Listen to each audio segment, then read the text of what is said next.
Hi guys, I'm glad you're all here. Thank you for joining me. Here we have an image of Ukrainian women soldiers. I thought I'd touch on the recent developments that are going on there in Ukraine and with NATO. I have been prepping for war. I was watching, I believe it was yesterday, the Canadian prepper had a gentleman who works for NASA on an interview that he posted on YouTube. They went into details about the difference between a coronal mass ejection and an EMP, nuclear detonated airburst. He really wasn't 100% sure whether World War III was going to attack, but he said that if NATO got involved, that he believed World War III would definitely happen. The fighting there in Ukraine really has not ever stopped since 2014 when Russia invaded Donbass. Thousands of people have been killed since they took up arms there in what's being called an insurgent. Over 50,000 buildings and homes have been destroyed down there on the eastern border. And now it has been announced that the U.S. has given NATO control of a U.S. strike group. Yep, they have full control, evidently have had control for over 2 weeks. First time ever since the Cold War.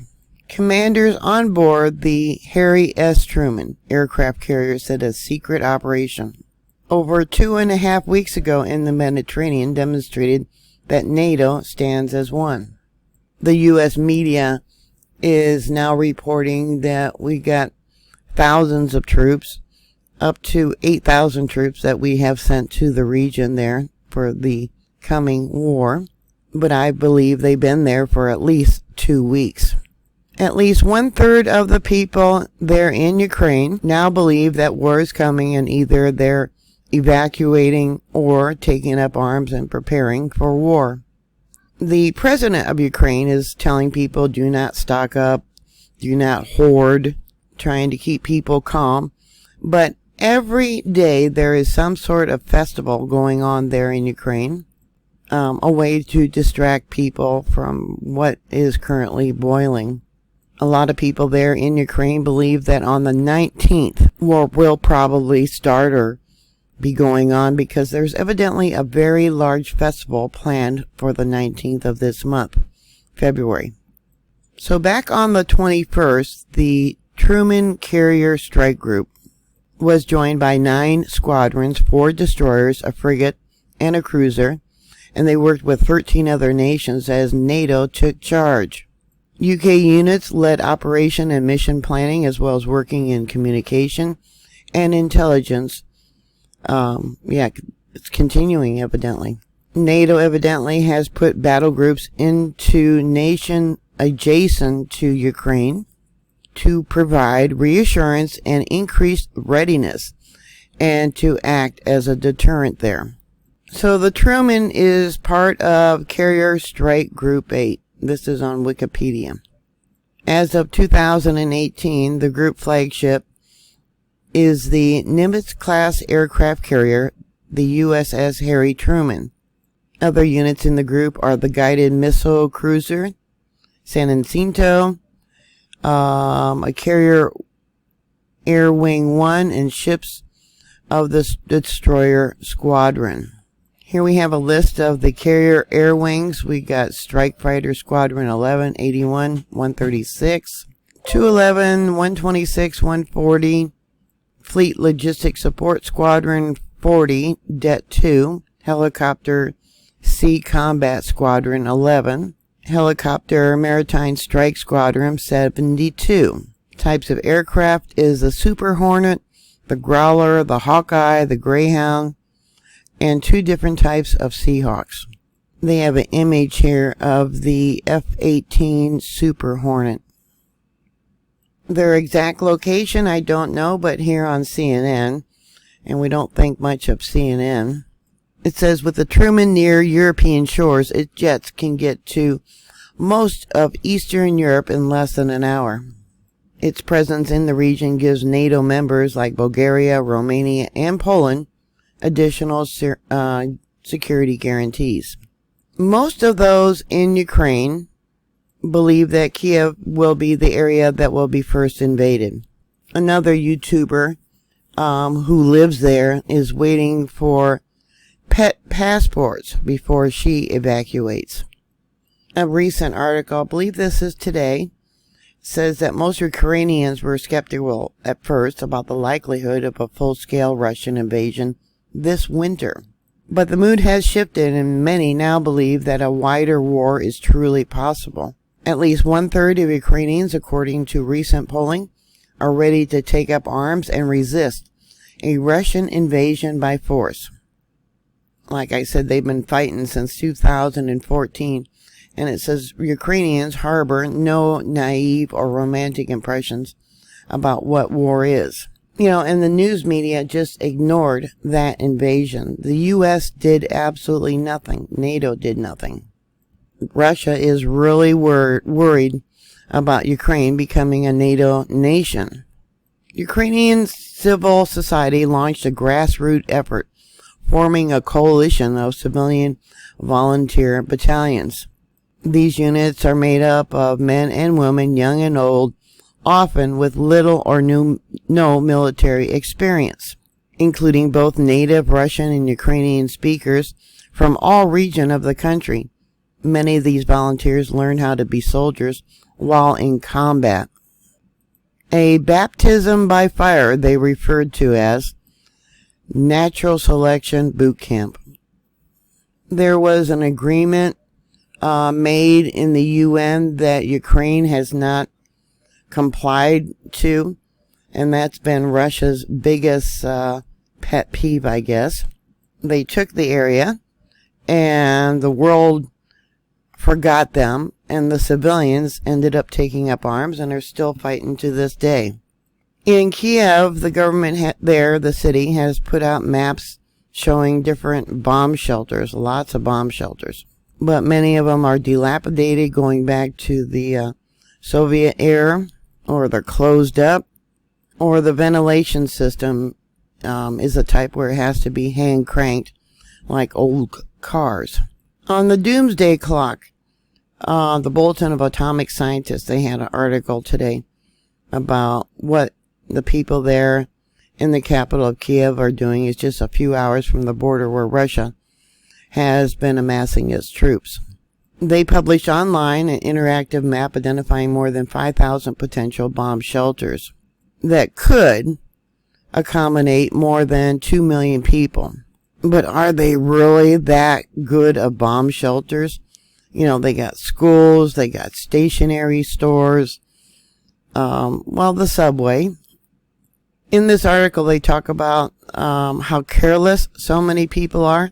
Here it says either nobody here is expecting war to break out at any minute now, or they're just not very well prepared. Well, the president was telling them don't hoard food.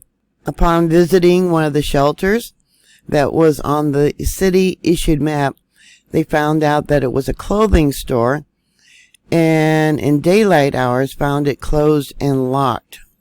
In peacetime, many of the shelter sites, which include schools, shops, metro stations, and underground passages, serve civilian purposes. In the event of an emergency, including one of military nature, owners of the listed shelters are required to provide free access to their facilities.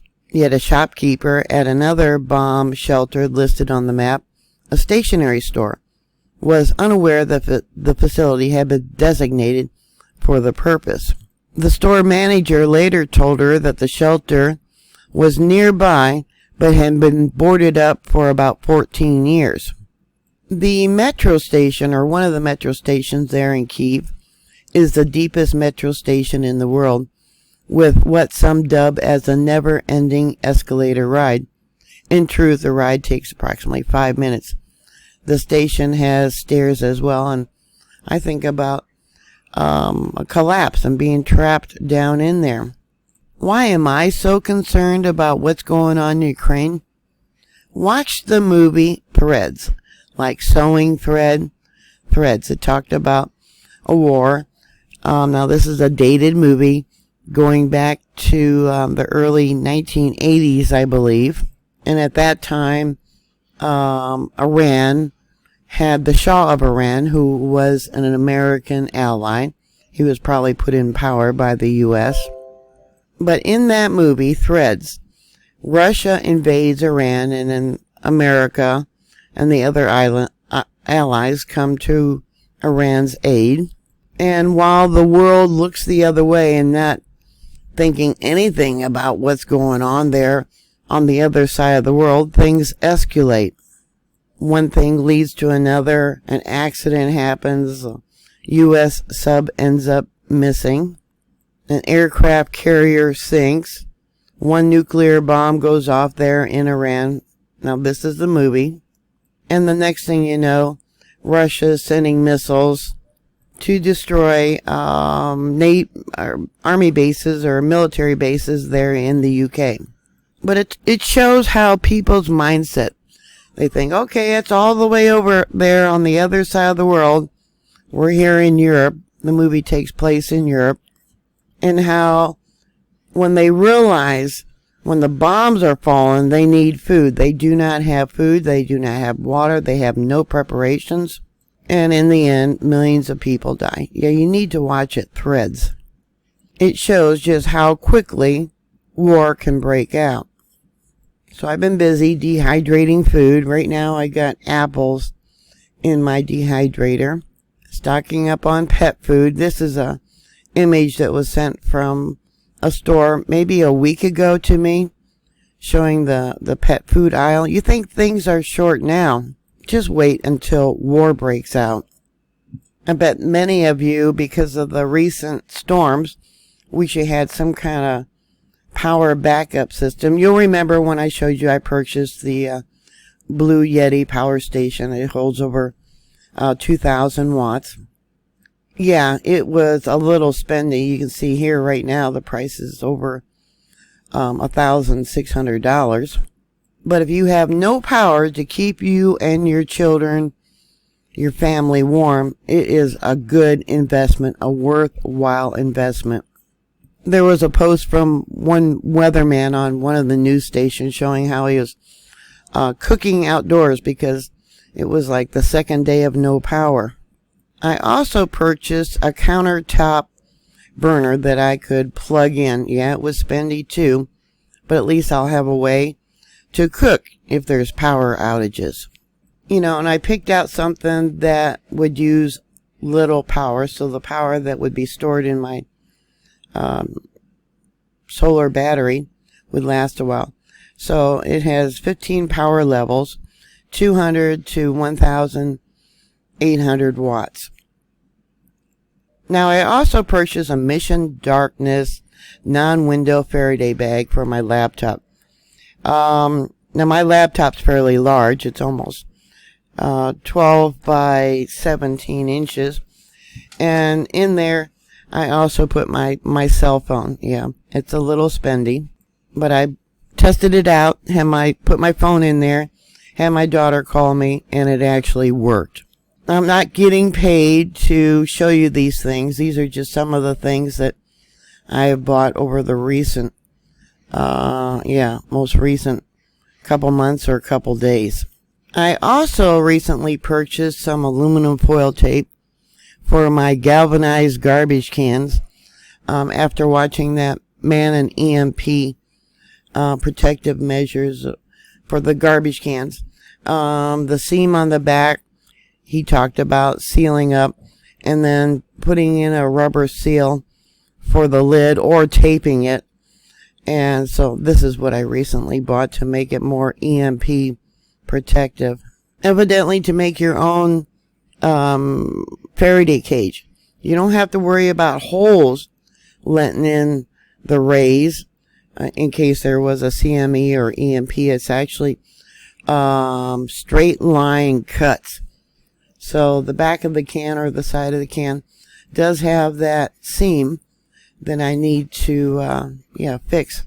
So my electronics are protected from either CME or EMP. Now, many of you may have watched the video that I made about the dehydrator. Now, this I purchased back in October, and it's been working almost every day Yeah, dehydrating different things. I did hamburger. Lately I've been concentrating on fruits and vegetables, because if there's an interruption for delivery of food, yeah, fresh fruits and vegetables, or any type of fruits and vegetables, there's already a shortage they're talking about for oranges. And I have dehydrated oranges, I have dehydrated lemons, potatoes. Right now, like I said, I got apples in the dehydrator, mushrooms, you name it. My grandson said that he wants me to dehydrate peas. I dehydrated carrots. There's the specifications. These are just my suggestions of my purchases that I've done. Like I said, I bought this back in October, and it's still working. I've been using it almost every day. My grandson said to me this weekend that he wanted to eat some of my dehydrated foods. Let me bring this over so you can see what they're drying. There you go. He actually liked the dehydrated mushrooms the most. And the stuff will keep for years, so you don't have to worry about spoilage or anything like that. One word of warning, though, I'll have to warn you about. I dehydrated onions the other day, and oh my goodness, the whole apartment smelled like onions for about 3 days. Onions have a natural pesticide in them, so I'm sure with the smell of the onions, my air in my apartment was sanitized after doing that. My daughter said that the next time I dehydrate onions, I probably should put the machine outside. Evidently, too, the onions you get on your burgers at McDonald's, they are all dehydrated onions that they receive, and then they soak them to use them there at McDonald's. I did not know that. The kids really love the dehydrated apple chips that I made. Some I made with cinnamon and sugar sprinkled on top, and some I made plain. They gobbled them up. They ate the whole bowl, the whole machine, 6 shelves of them. They ate them up within just a couple hours. I also dehydrated bananas. And I figured if there was a shift situation, the packages that I vacuum sealed would be good for trade too. You don't want people to know what you have if we have a shift situation. I also purchased 1 pound bags of rice and beans to trade, or if someone comes and needs some food, I can give them the 1 pound bags. That way they don't know what I have. And you get a lot of protein from beans. So that's another thing that I have done. So I think people should get prepared. Now that, 2 weeks ago they took control of the strike group. 2 weeks ago. And the media never told us anything about it. Like I said, I've known that troops have been there in the area for at least 2 weeks, if not longer. Yeah, better safe than sorry. So what are your thoughts? Please put those comments down below. Thank you very much for watching. Thank you for subscribing. Please stay safe, and I'll talk to you later. God bless you.